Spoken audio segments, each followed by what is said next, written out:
Good thing it's not one. Check one. Hello. Check one. Okay, it is now one. So now we'll get started. So thank you for being here. This is the new venue, of course, in the beautiful Davis Concert Hall, and we appreciate the College of Liberal Arts for hosting us here. This is not our usual venue for Chancellor's Forums, but it is a beautiful venue, and it is the venue for the 51st Festival of Native Arts, which is going to take place in February, so mark that on your calendar. And that reminds me to say that here at UAF, we acknowledge the Alaska Native Nations on whose ancestral lands we teach and learn, and here at Trothieta, we are on the ancestral traditional lands of the Dene people of the Lower Tanana River. And if you have not been, this is a small, well, there's a bunch of people online, but for the people here, raise your hand if you've been to the Festival of Native Arts. That's awesome. If you have not been to one, they're incredible. February, into February, come see it. So we're here for the budget forum. So there's 4 forums a year that we do as standard forums. There are sometimes more if we need to, but this is the first, this is the budget forum, and this is the budget forum because this is budget time, and next week is the board meeting where the board will be deciding on our budget, and our team will go through that process and how it works.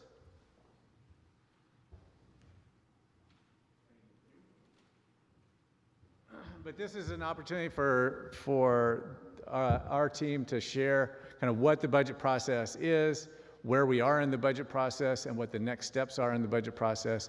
And then in this forum, we also talk about tuition. So Vice Chancellor Julie Queen will kick things off, and then Brianna Walters, Director of Office of Management and Budget, and then Owen Guthrie, Vice Chancellor for Student Affairs and Enrollment Management, to talk about the different aspects of the budget and the tuition and how that comes about. And then we'll have an opportunity to answer as many questions as we have time for, or you have questions. You will have the opportunity to scan this QR code or text your question or get on the web if you're at home, or at one of the rural campuses or one of the remote sites. And then those questions will come over here somewhere over there. Then they will bring them into me on a white card, and I'll read them. If you don't hear your exact question responded to, that's probably because we got several questions that are similar, and I rephrased it or put questions together. But feel free to ask questions. If there are not questions, then we will ask you questions. And if you reach under your chair and there's a white card under it, and it's a get out of jail free card, you don't have to answer the question. But if you reach under your chair and there's not a white card that says get out of jail free, think of a question. All right, budget landscape. All right, so this is the 8th budget forum that I've hosted as Chancellor. And as I look back at the 8 years, I think we are in a better position today from a budget standpoint than we've been across that time frame, which is really amazing. And it's due to the good work of these people in this room. It's due to the good work of the people who are watching remote. The University of Alaska Fairbanks is in a good position. Enrollment is up again. Congratulations. Anybody out there in the enrollment business? Thank you, Felicia. I think everybody out there could raise their hand because we're all in the enrollment business. Enrollment is up. And that means that tuition revenues are up. Federal receipts, is anybody out there in the research business? Everybody. Thank you, Jen Harris. Everybody is in the research business too. Research is up, federal receipts are up. That means that facilities and administration, the money that comes in to support the research, is up. Tuition, revenues, the state revenues are up slightly. From a budget standpoint, we're in a good position. And congratulations to Julie and her team. For everybody who doesn't know, Julie and her team manages all the money. Congratulations. It's a good thing. It's a good thing.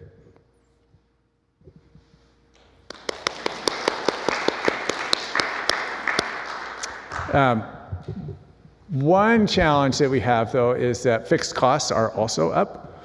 The cost of food is up, the cost of construction is up, the cost of goods and materials are up. And how we manage that every year is a process that Julie and the team will go through.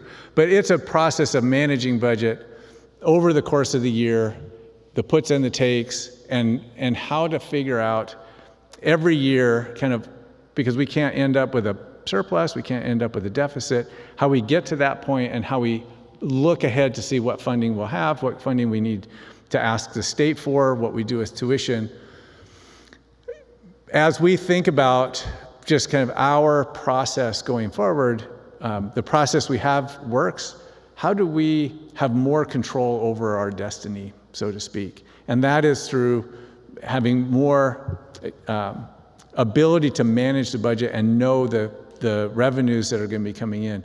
And that's about enrollment, and it's about research, and it's about knowing those factors coming in and controlling, having the ability to predict, yeah, these things are going to come through with enrollment, these things are going to come through in research, and those are going to help us manage the budget going forward.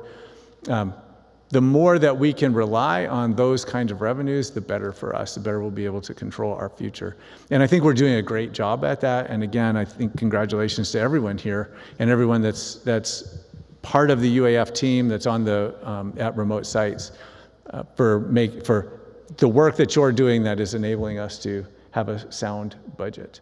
So I'm going to turn it over. I'm just going to manage questions, unless, of course, people go over time, and then I'll come back up here. But I will just be sitting in my chair and fielding questions. Thank you, Julie. You are up. I'll take my mic. Thank you, Dan.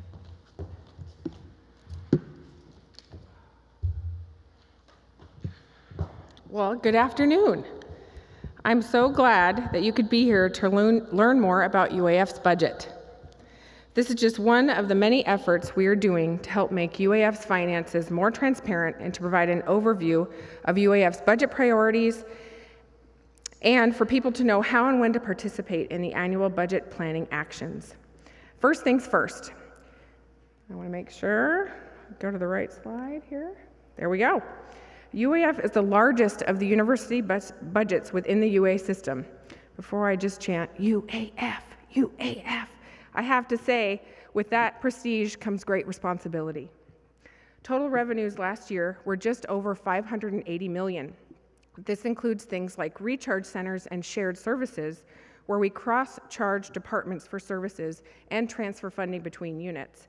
But this is up from $523 million in FY23, largely due to increasing state general funds, federal receipts, which is a reflection of our research program, indirect cost recovery, and higher tuition revenues as a result of those higher enrollments. It also includes state economic funds for the drone economy, mariculture, critical minerals development, and heavy oils projects, which are one-time in nature, so once they are expended, will not be a permanent part of our budget. A sampling of UAF's revenue streams are displayed. The reality of our financial climate is that there are constraints. We can't always ask for everything that we need, yet it is our responsibility to make sure our needs are known.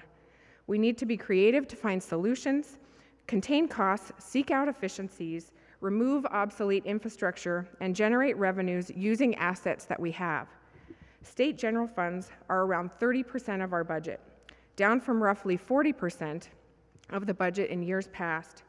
UAF uses this stable base operating funding to leverage and earn other revenues that help support growth in strategic areas, reducing an overall reliance on state funds. University receipts include things like ticket sales, revenues from non-federal grants or contracts, private or corporate sources, local governments, museum admissions, or anything else that we sell. So that is also what makes up a large part of our budget. ICR is up from $38 million in FY23, and that's indirect cost recovery. And it's now $44 million in FY24. This shows research mission strength. UAF is also making strides to increase our effective ICR rate by reducing the number of waivers to ensure our research administration and other indirect administration is supported by this important recovery source. Please note that in FY25, it's what's called a new base year, as we calculate UAF's future facilities and administrative, it's F&A, facilities and administrative rates. And we do that by taking an inventory of research spaces, and we look at how they're used. So where spaces are vacant, or if there are research spaces out there that are used for non-research purposes, it's not very helpful for UAF in being able to recover these costs. So as we work through this, you'll see Brittany Van Eck and others in the Office of Finance and Accounting and Office of Management and Budget working with units as part of the space inventory. So please work with her to make sure that you're in good shape for this year's upcoming inventory that leads to our new F&A rates. Tuition and fees are also now $43 million, which is up from $41 million in FY23. And is growing as enrollment increases are bolstering UAF revenue streams and better supporting academic units. This is because 80% of all in-state tuition goes back to the generating unit to support faculty and staff capacity. TA lines and other things that directly affect students are part of this revenue stream. It's important to note that for every 1% increase in enrollment, that equates to a roughly $450,000 to $500,000 increase in revenue, helping to keep the services aligned with the growing student population. This by all means does not cover all costs associated with education, but it's a critical revenue line across the university, with the majority going to academic units. In this next slide, you'll see a graphical representation of what I just explained. The takeaway here is that the top line, which is the state general fund, it has varied greatly since the reductions in FY20 through FY23, the years of the budget compact, causing UA to heavily scale back. But the one-time economic development funds that were awarded in FY23 also caused this line to bump. And so those specific projects that move into and then out of the budget are part of that line. We're returning to a more stable fiscal environment. Yet while that line went down, UAF was able to weather the storm via increasing other revenues through our strategic enrollment plan and research growth. And so you see that second line that's also moving up represents the federal receipts, which is the majority of our research grants and contracts are funded through those streams. The takeaway here is that overall the trend is positive. Next, I'll highlight some of the outcomes from the last state budget cycle. We are now in FY25, or fiscal year 25, which begins on July 1st annually. Last year, the UA Regents and President put forward a request to increase the UA budget to cover compensation for employees and fixed costs. These are two major cost categories within the budget, and receiving state funding to cover these base operations is critical. As our costs go up, the state funding is used to help keep the level of operating support stable. When state funding is not enough to cover, we must reallocate to those costs first. Employees saw a 2.5% increase in base pay beginning in July, and UAF received a little over $8 million to support a portion of those compensation costs. Units, which is schools, colleges, institutes, service units, and restricted funds, where employees charged to grants or contracts, cover the rest. UAF also received nearly $3 million to cover fixed cost increases, but I will note these costs have gone up much more than what was received. UAF is actively reallocating to align funds behind fixed cost areas like utilities, insurance, facilities maintenance, or custodial costs, contract increases. Right now, UAF's fixed cost needs are roughly $10 million. And through this reallocation effort, we were able to apply about $4 million this year to cover fixed costs. This does not address the situation all at once, and it will take us several years to ensure that our fixed cost obligations are fully covered. The big takeaway on this slide is also the note that staff benefit costs went up much more than expected, and that's in part due to healthcare cost increases. When this happens, this is called a staff benefit under recovery. When UAF did not receive enough new funding to cover staff benefit increases, the units are managing those increases through their budgets.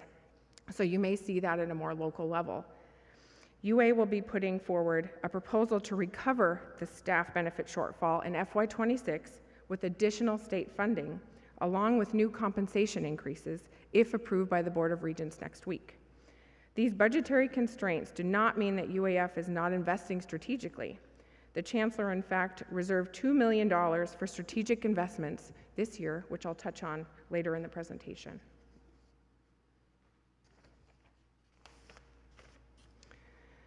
Other bright spots in the operating budget include one-time funding for ACEP, the Alaska Center for Energy and Power, for some energy workshops, and a $12.5 million increment to support UAF's quest to achieve R1 research status. This is a big deal and a major UAF strategic effort. There will be an R1 forum in November, so I won't go into details other than to invite you to that forum. Taryn Lopez and the numerous committees working on that strategy are doing a wonderful job to help UAF chart a path to get there, and she will have details on the R1 budget and how to get involved. That R1 funding must be spent over a 3-year period, and it is not the full $20 million that UAF had requested, which means you'll see a continuance of this effort being requested in FY26. UAF did not receive any other academic or program requests in the FY25 budget. Therefore, the Chancellor and the core cabinet started with this list of unfunded legislative requests this year when considering the strategic internal reallocations and investments. As many of you may have heard, UAF has roughly a $900 million deferred maintenance list full of facility modernization needs. The UA system as a whole has nearly a $1.5 billion, with a B, billion-dollar total list, and UAF makes up over 60% of that total. That is a big number, so nobody expects to go ask the state for that type of investment all at once. This means that every year, the president and the board ask the universities to prioritize the top items and submit a $60 million list for state consideration. These are the highest priority needs and often support student and life safety improvements, critical code requirements, and other critical areas of infrastructure need. If this list were to be funded consistently, UAF would be allocated about $37 million of that total to support the nearly 300 facilities we manage across the state. We have the largest footprint and oldest infrastructure, so that support is very important. Last year, the legislature funded UAF's top priority project, which covered $10.5 million in critical needs. That included the Patty Pool, Salisbury Theater Fire Code, and Cutler student apartment roofs. The governor's vetoes cut that amount by half, so UAF is reorganizing those key priorities to ensure that we can do the most with the funding available. It also means some things will not be completed this year and must go on the FY26 list. The UA Facilities Modernization Strategy will be a critical decision point at next week's board meeting. The goal is a sustainable and consistent source, which helps planning, staging of work, and enables those bidding on UAF jobs in the construction industry to have enough trained labor to complete the work on schedule and within cost. Look for more on that next week. Other big capital budget investment areas included the UAF drone program, receiving $6 million, and $1 million for the Alaska Center for Energy and Power to continue contributing to Alaska's energy issues, and a research project regarding Alaska Railbelt carbon capture. You'll also see that the economic development funds awarded in FY23 were also extended so that researchers could ensure the field work could be done to get the full use of the awards until they're complete. As I mentioned earlier, the Chancellor made $2 million in strategic investments this year. A list of the areas receiving those investments is shown. Congratulations to the folks in these areas. You'll notice the widespread distribution of investments across campus, bolstering some high-demand academic areas and faculty lines, as well as ensuring areas supporting growth and enrollment, research, and outreach are also staffed to handle the business needs. Now moving into FY26, the UA Regents will have a final review of the UA budget proposal before it goes to the governor's office in December. Key themes are strategic enrollment, research and development, athletic structural support, and facilities modernization. This is in addition to compensation and fixed costs that I discussed earlier. Following the UA system budget guidance for FY26, UAF initially put forward a proposal of $5 million in program requests. And granted, that is prioritized from a much larger list that had gone through the Planning and Budget Committee process that Brianna will speak about next. After UA Region's feedback in September and recognizing state budgetary constraints, this request was reduced to $2.5 million for UAF programs. The bulk of the requests are centered on strategic advising, student enrollment support services, improving efficiencies in the enrollment process, enrollment marketing, adding capacity for out-of-state and international recruiting, and improving graduation and retention efforts, namely through comprehensive advising. This section also includes improvements in technology support and campus physical safety to improve the student experience. If it's funded, it would leverage over $1 million in new tuition and fee revenues. The remainder of the high priority program requests are centered on research and development, including economic areas of interest to Alaska, such as food security, energy, and the growing needs in research compliance, where regulatory requirements are increasing. The athletics request in FY26 that is also under consideration is a unique one. In past years, when the universities were directed to cut funding from their athletics operating budgets, this put those programs in peril. When the athletics programs were not eliminated, even though the state-based support had been, the programs continued to operate with supplemental funding, sometimes one-time and sometimes base, to ensure they could continue to recruit and retain high-caliber athletes. UAA and UAF are linked arm in arm this year to seek a stable base for support for each respective athletics program. The base funding UAF has been able to put behind the program over time is not enough to ensure the program is as competitive as it should be. That it's really a differentiator for UAF, promoting recruitment, retention, and community engagement. The programs both are charged with earning additional revenues from ticket sales, sponsorships, as well as private giving. This $2.5 million investment is needed at UAF to continue to meet gender equity financial aid standards, to staff the program appropriately for year-round recruiting, and to strive for national ranking for NANAC hockey, among other sports. This will be discussed at the upcoming board meeting, and we hope we will be able to move forward, stabilizing the athletics programs, promoting high in-state competition in Alaska. Last but not least, the UA capital budget will propose a continuance of the facilities modernization strategy. Whether this is via a $60 million capital request or a different ongoing strategy to address the issue, deferred maintenance remains top of mind for UAF and for the UA regions. UAF is also putting forward requests for research and development in energy, carbon monitoring, food systems, and the drone industry. The final capital item you see on this list is connected to a grant opportunity. In the event the College of Fisheries and Ocean Sciences receives a National Science Foundation Award grant to replace the aging infrastructure in Seward to support the research vessel Sekuliak, UAF will request $18 million to replace the warehouse and other shoreside support that goes along with the dock project. This will also remove over $55 million in deferred maintenance from our lists, which is another big win. We hope to hear more about this potential grant award by next spring. These are all ways that UAF is responding to the state and contributing to the economy with our work, and we hope to see many of these items come to fruition in FY26. So with that, I will turn it over to Brianna Walters to walk you through the budget process.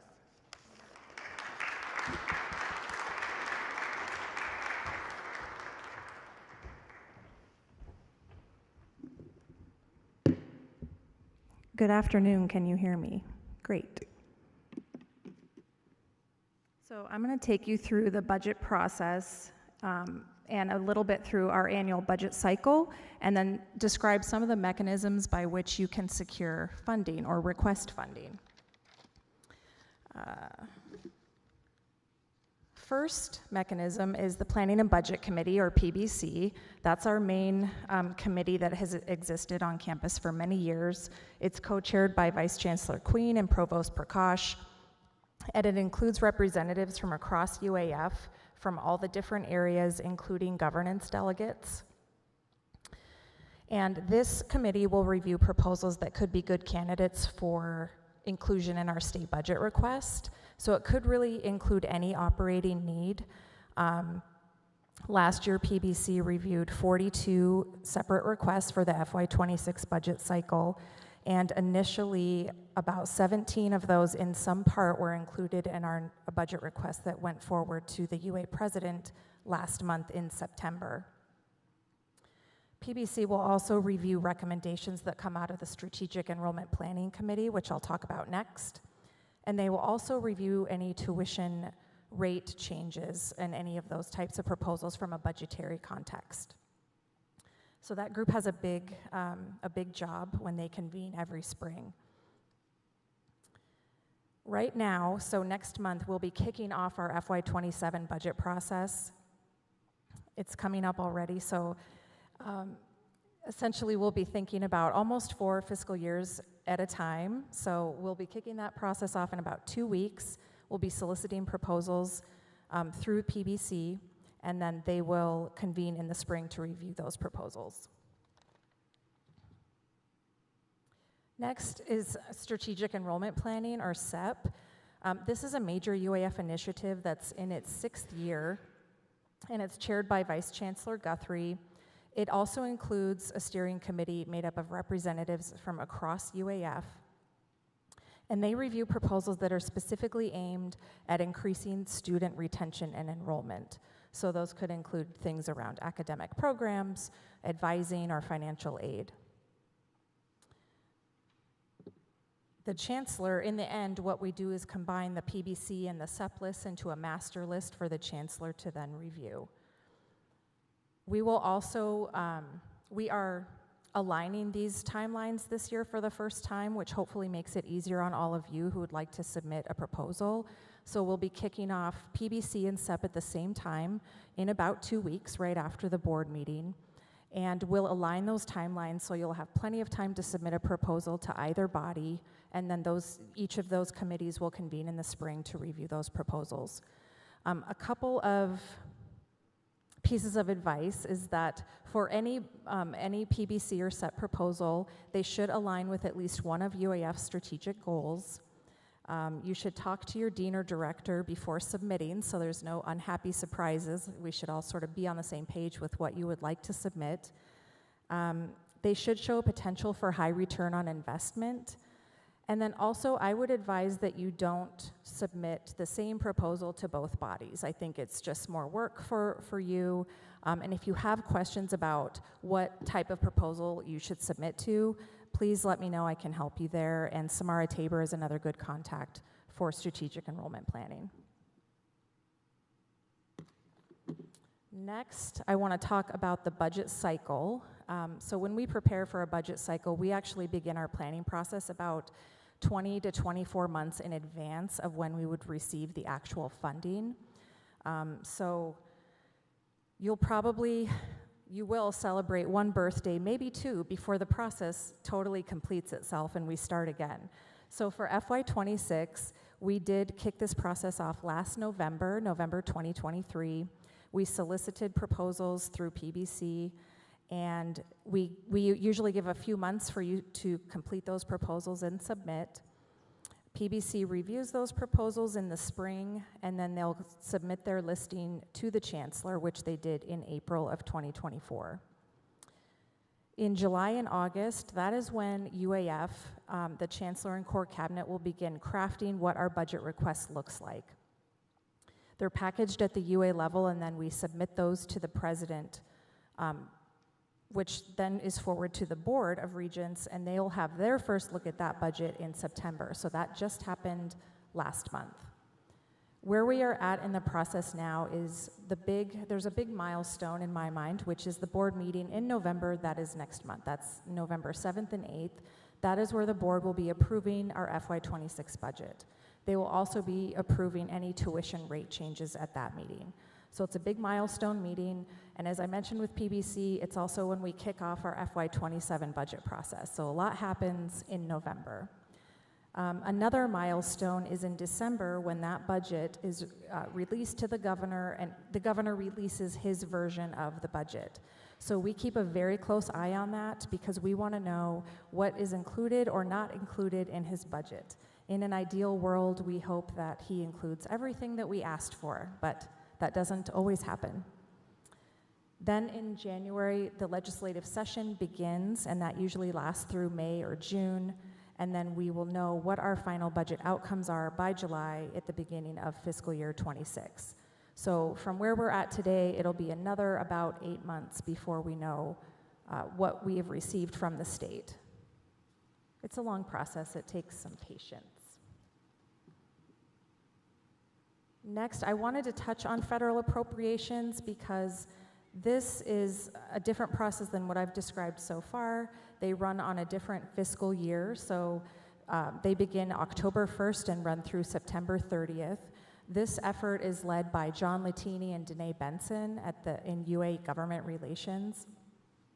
They also solicit proposals from the UAF community, and if funded, there are 3 different request types that would be awarded to UAF. The first is an earmark, which are funds directed to UAF for a specific project.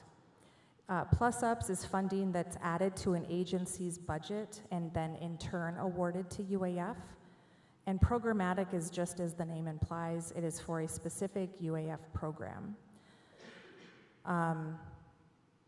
These requests, they should align to the specific agency's bills for eligibility and then also be of interest to Alaska's delegation.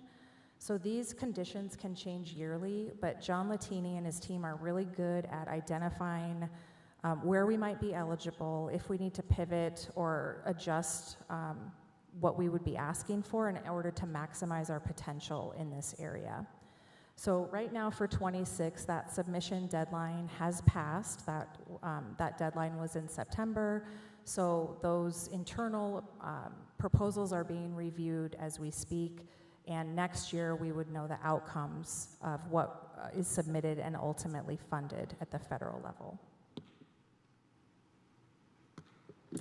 And for those of you in the room, you've probably received a one-page handout when you came in, and if you're watching online or a recording, this handout is also available on UAF OMB's website that discusses some of these mechanisms for where you could submit your proposals.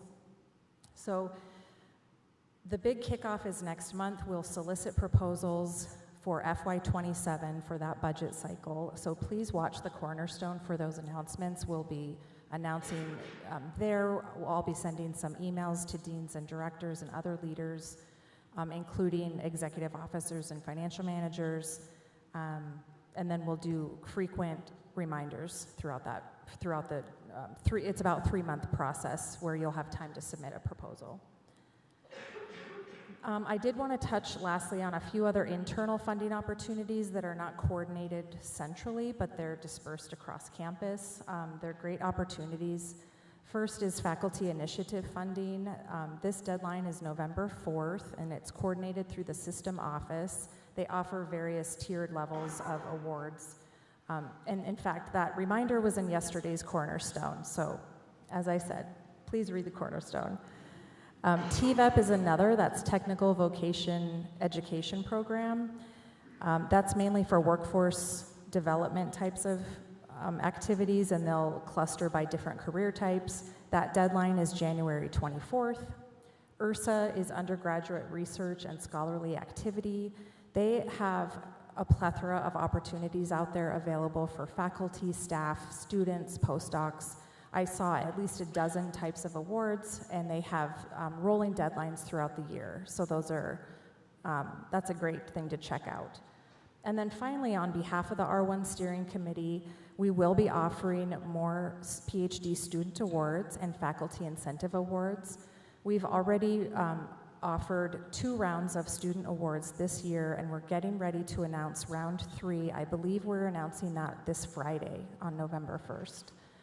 And faculty incentive awards, that deadline was last week for that first round, and the team is actively reviewing those applications right now, and we'll be offering other opportunities later this winter for faculty incentives. So I encourage you to apply if you are eligible.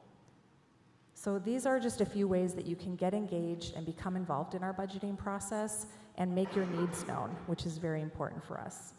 If you have questions on any of these processes, please reach out to me directly. I can help you, or I can connect you with someone who can help you. So I appreciate that, and with that, I will turn it over to Vice Chancellor Guthrie to talk about tuition.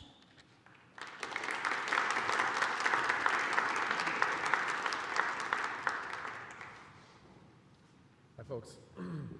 Good afternoon.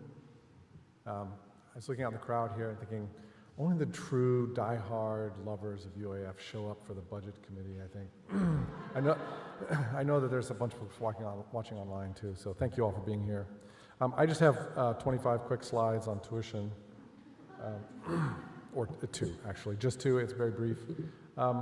Just a reminder for those of you who might be new in the room, these are our current differentiated tuition rates for undergraduate programs at UAF. A few years ago, we determined that there was opportunity for Trothieta campus to combine our lower division and upper division rates into a single undergraduate rate. And after receiving board approval and after a couple years of work, by the fall of 2023, we completed this process and arrived at the combined rate of $289 per credit hour for our 4-year undergraduate programs at Trothieta. Our community campuses and rural campuses and community colleges and their lower division tuition rate has remained untouched at that 234 level since 2021. And each year, UAF Tuition and Fees Committee meets to make a recommendation to the Chancellor for the following year's tuition and fee changes, if any. This year, we received recommendations for increases, a number of different strategies proposed, but in the range of 2 to 4%. We discuss these and pass on a recommendation to the President's office, and then the President combines those from across the system and makes a decision as to what tuition changes that the President's going to propose to the board for approval at this coming November board meeting. So for this coming meeting next week, the President will be proposing a 3% increase across the system for all resident rates and a 5% increase across the system for all non-resident rates. So just by way of example, the Trothieta resident 4-year rate will end up being about $298 if this goes through per credit hour, and our 2-year rate would move to about $242. Still well below national average on the 4-year rate, still competitive on the community campus rate. Vice Chancellor Queen mentioned earlier, 80% of these tuition dollars goes directly to academic leadership and academic units, goes to faculty. Just lastly, Chancellor White opened with thinking about landscapes. Our tuition is we're not an island unto ourselves from a tuition perspective. We compete with institutions across the U.S., and what we hear, sort of the rumblings in the background, is many institutions are looking at about a 4% increase this fall. So this keeps us competitive with our peers out there and is in keeping with rising costs of doing business. Lastly, we care about our students. We never want finances to be a barrier for students attending UAF, and we're very glad that each year, in addition to these tuition increases, we've been really increasing financial aid for our students. So these increases have helped us do that, as well as growing our programs and becoming a more vibrant place to be. So with that, I will pass it back to Chancellor White. Great, thank you. And I should say at the beginning, I gave this QR code in the text, which we've got a number of questions, but there's also 2 microphones. So if you're in the room and you want to ask a question, please feel free to come up and use one of the microphones. So I've got this first question, and I'm going to ask Julie. So this actually was several different questions that came in and have been summarized. What's the process for compensation requests? And what are we requesting this year, and why? Thanks, Dan. So I will answer this in 2 different ways, but I'll start with the second part first. The President right now is putting forward, as part of the FY26 budget request, I think it's a 2.75% increase for employees. And this does not include all employees yet, because we know some groups are under active negotiation right now, but this is what the system office is putting forward for all other employees that are not represented, and will be the basis for the employee compensation request in FY26. The way that they consider this is usually governance groups and leadership put forward recommendations on employee compensation increases. We look at trends and see also what we're seeing in the market, what it takes to hire folks, what it takes to retain folks, and we want to put people on a path where there is the ability in factoring in inflation and other things that folks are facing in the market that goes into the wage base. And so that helps inform the recommendation that goes forward each year, and then the president takes feedback on that. The other part of the question I think you mentioned was how people request compensation increases. And I am interpreting that to mean, if you are in a unit, you can always talk with your supervisor and look at the peers. The supervisor will have the context within the unit and within the unit budget and within the context of the work that you do to consider employee increases based on merit or one-time increases that are related to bonuses. But we do have a process for employee recognition that can help. If you're in the unit and are interested in learning more about that, you can always speak with your supervisor to talk to them about your compensation levels. And so that would be the way I'd answer that first part. Okay, thanks. And I'm going to give you that question, and she's going to answer a question about the distribution, how the university's budget is distributed. But while you're thinking about that, one of the questions that we got was how to access the slides after this event, and they will be on my website, Chancellor's website. There will also be a recording on YouTube and Kaltura. Any questions in the room before we go to another one of these online questions? Bill, could you use the microphone, please? Because we're recording.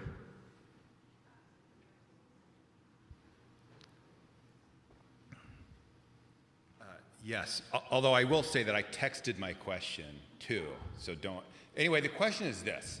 So right now we're at 30% of our UAF budget is state contribution. What do we expect that to be in 5 years' time? Do we expect that to go down, for instance? Are we actively trying to make that go down, or are we trying to make it go up?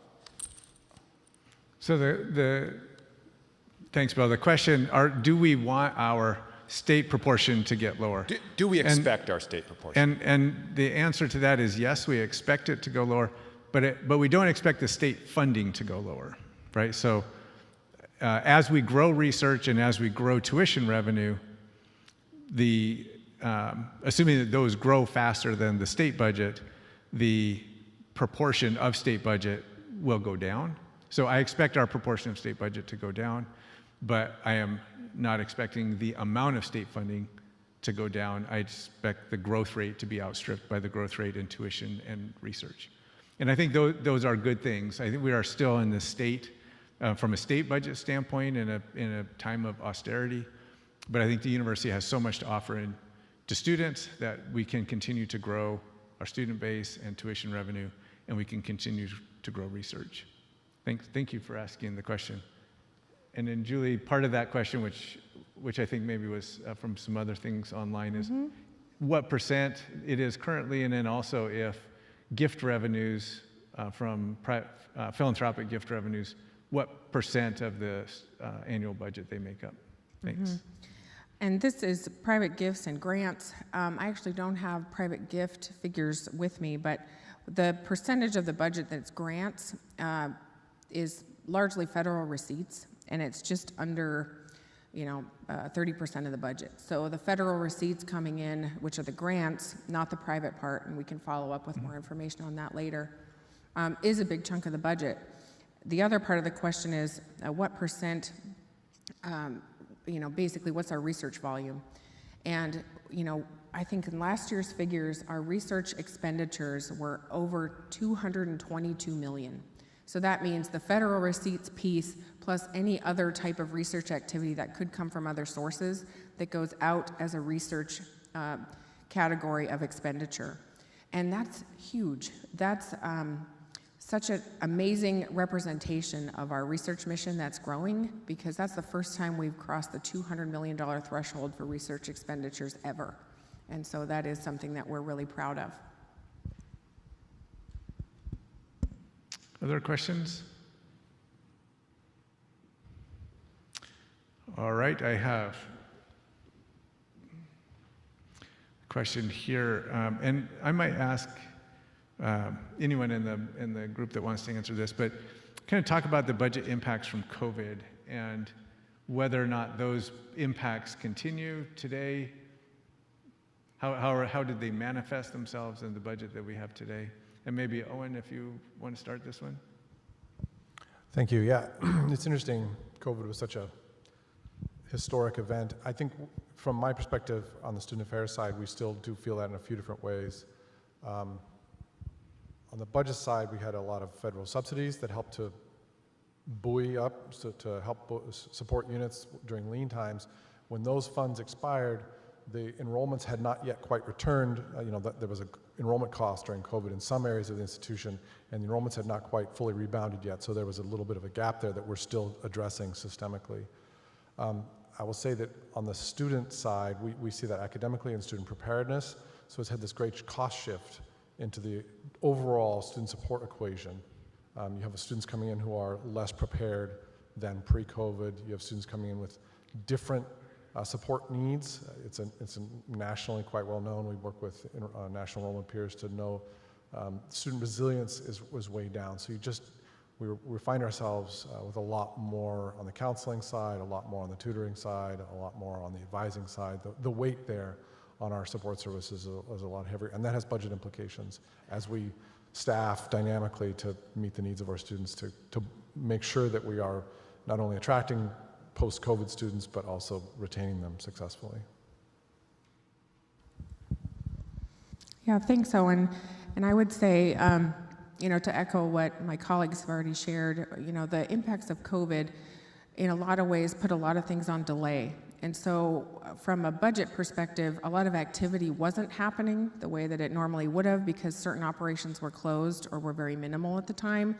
So we didn't see revenues generating in some of the places that we would have had it been usual. But we also saw, as he mentioned, the influx of some federal support to help bridge those operations through.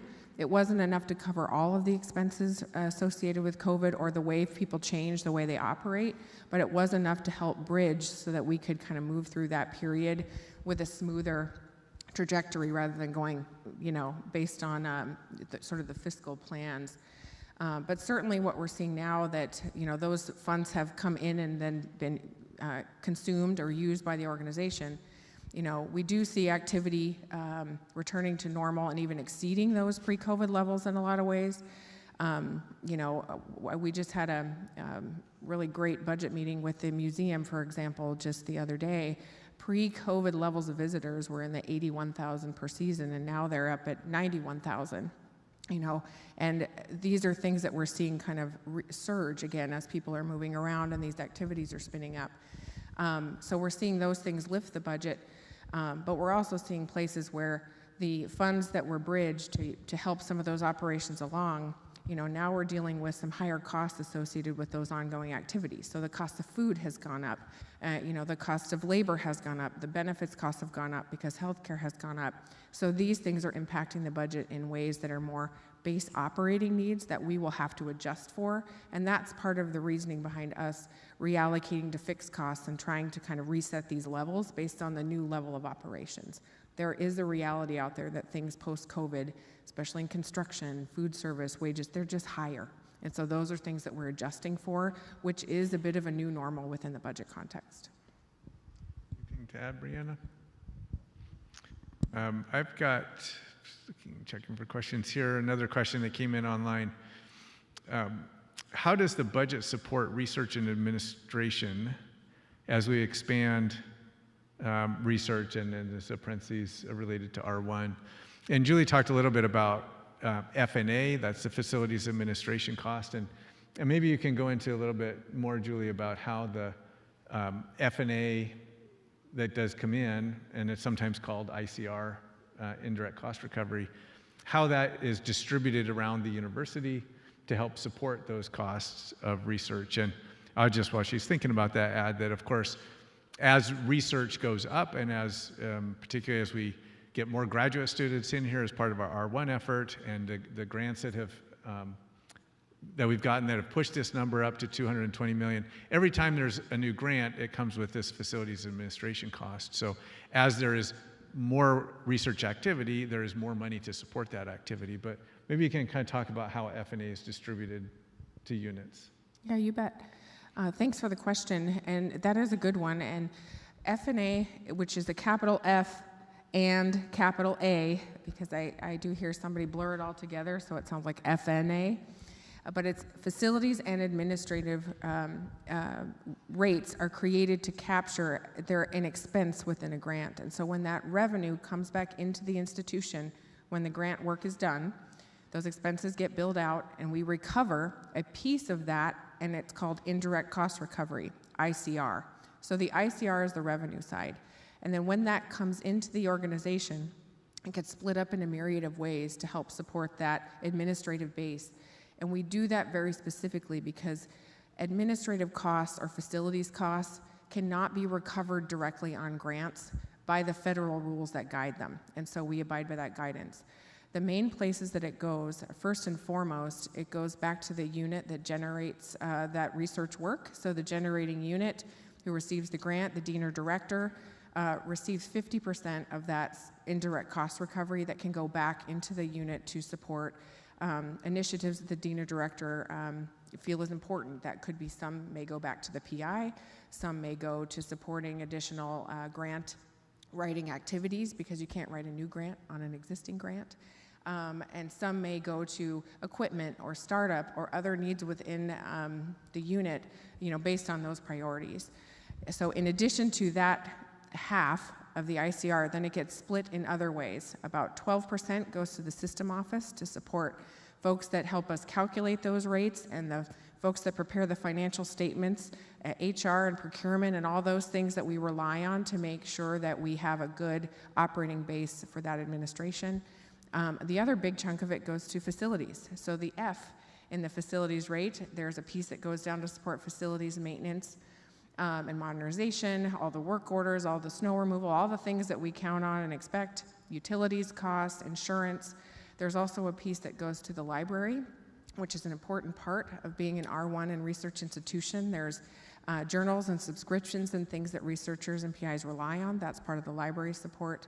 And a large piece of that also goes to financial services, which supports the Office of Grants and Contracts. And so that is really the hub where if you've got a grant going out as a proposal or coming in as an award, that office is helping to either set up those funds or to bill out those funds so that the PIs can keep doing the good work that they're doing. And so really that's what F&A helps to support. It's kind of the critical backbone of the administration that keeps the research mission alive. And so we rely on it very much. Thanks. Owen, I'm going to maybe pitch this over to you or Brianna. And this is a question about workforce and how we are meeting the workforce needs. So as programs, we recruit for programs. Kind of talk a little bit about how we kind of learn what workforce needs are and how we might respond to those. Thanks for the question. Yeah, so I think there's through multiple different channels we're addressing Alaska's workforce needs. Primarily our community and technical college here in town, CTC, for years has been providing great workforce solutions for people. We have new leadership there in the past year that's building new bridges. We're bringing some of those programs, we're sort of doing complex analysis on each program to think, okay, what's the appropriate modality for some of those programs? So construction management we just put online, drafting we put online the last year, recognizing that we can reach more of Alaska through that modality, and that many of the working professionals need the flexibility of being able to attend on their own time and place. So that's different than meeting every Monday night from 6 to 9 p.m. at the CTC building to deliver construction management. That's a change for CTC. There is also some sort of systemic pressure for some of our highest demand programs, airframe power plant, for instance. We're working with leadership there to say, okay, how can we expand capacity? We're looking at partnership relationships, both corporate partners as well as partners in the Department of Defense and Allison and Wainwright. I would say that workforce is is every bit as important as our 4-year programs here on campus on Trottieta, to really reach out and connect with every opportunity there is. Another big piece of that is our corporate partnerships, and we have for several years had a growing corporate enterprise within the sort of enrollment purview at UAF, and that's sort of rekindled right now. We're looking at, we have an agreement with ASRC, Arctic Slope Energy, Regional Corp, and their energy division. They're staffing up I think 4,000 or so employees, and we worked with them to provide they're going to be providing a tuition benefit to their employees who want to seek post-secondary credentials while working some of these new developments on the oil fields on the North Slope. And that's just sort of the model. Once we perfect the model, then we're going to replicate that across other oil service industry partners to make sure that if you're working professional in the trades in Alaska and we have a program that you might be interested in, that you can have access to that program. So it is I would say, both broad and deep strategy on the workforce side, as well as we have partners with Hanover Education Research.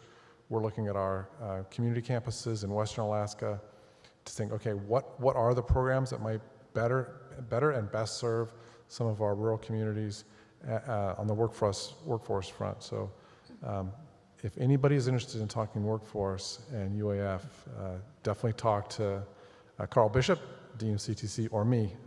We are on the same page and working hard to grow our workforce strategies.